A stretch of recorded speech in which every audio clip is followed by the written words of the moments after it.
Sexual health, यदि हम अपने एंशियंट पास्ट को हम देखें तो खजुराहो, कोणार्क, सब मंदिरों में आपको हमारे विविड सेक्सुअल हेल्थ के ज्ञान का हमारा स्टेटस आपको पता चल जाएगा। और हमारे वेदों में भी काम सूत्र जो यहाँ पे सब जनरेट हैं, तो विदेश लोग शास्त्र के लिए हमारे एंशियंट टेक्स्ट को हमारे को देखते हैं। जी जी। लेकिन हम 2000 साल की गुलामी में हमने अपनी बहू बेटियों को बचाने में, तो हमने अपने इस मामले को इतना बंद कर दिया कि अब सेक्स की बात करना गंदी बात है। वो कहीं ना कहीं वो हमारी गुलामी या ओवर द इयर्स जो चीज़ हमारे को और हमारे सारे टेक्स्ट हमारी एजुकेशन सिस्टम को मुगल काल में, फिर अंग्रेजों के काल में, उन सब चीज़ों को एजुकेशन सिस्टम को डिस्ट्रॉय किया गया।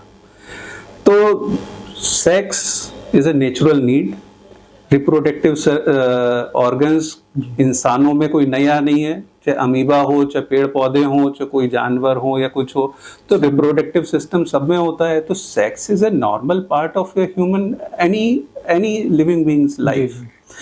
तो उसके बारे में एजुकेशन हमारे यहाँ है नहीं। और जब एजुकेशन नहीं है, अच्छा सेक्स की बात करना अब थोड़ा सा पॉलिटिकली है कि यार ये तो कहीं ना कहीं आप अश्लीलता को बढ़ावा दे रहे हैं, तो वो समाज थोड़ा सा डिवाइडेड है इस बारे में। तो जब समाज डिवाइडेड है, क्लैरिटी नहीं है, तो यंग लोगों को जो चीज़ पता चलती है तो वो इंटरनेट से ढूंढते तो हैं। यदि हम इंटरनेट पे सर्चेस का पता चले तो क्या होता है, सबसे ज़्यादा सर्चेस जो है वो सेक्सुअल साइट्स की होती है। बिल्कुल है, वैसे कहने को बैन है, बट सबसे ज्यादा यदि आप डाटा देखोगे तो what is search on internet is the sex.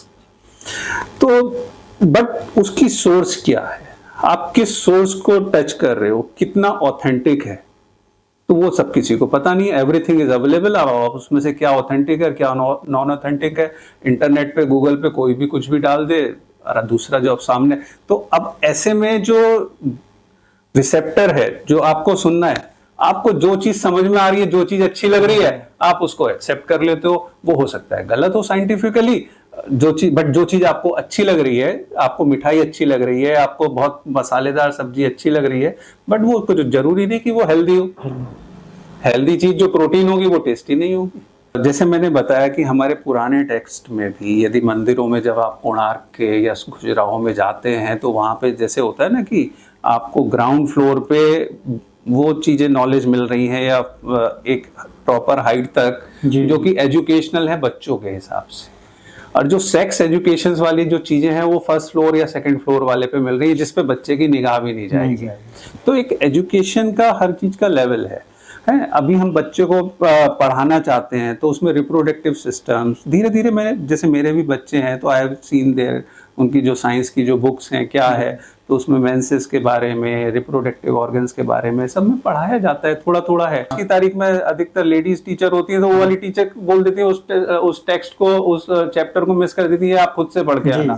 तो मेरे बच्चे मेरे पास कि टीचर ने ये वाला टेक्स्ट छोड़ दिया, पापा यूरोलॉजिस्ट ने तो ये वाला चैप्टर पापा पढ़ा देंगे, तो वो भी अच्छे से नहीं कवर होता है। तो कहीं ना कहीं यौन शिक्षा की कमी है, और उसको एजुकेशन सिस्टम का एज ए यूरोलॉजिस्ट और सेक्सोलॉजिस्ट आई वुड से कि वो होना चाहिए, वो क्यूरिकुलम का पार्ट होना चाहिए।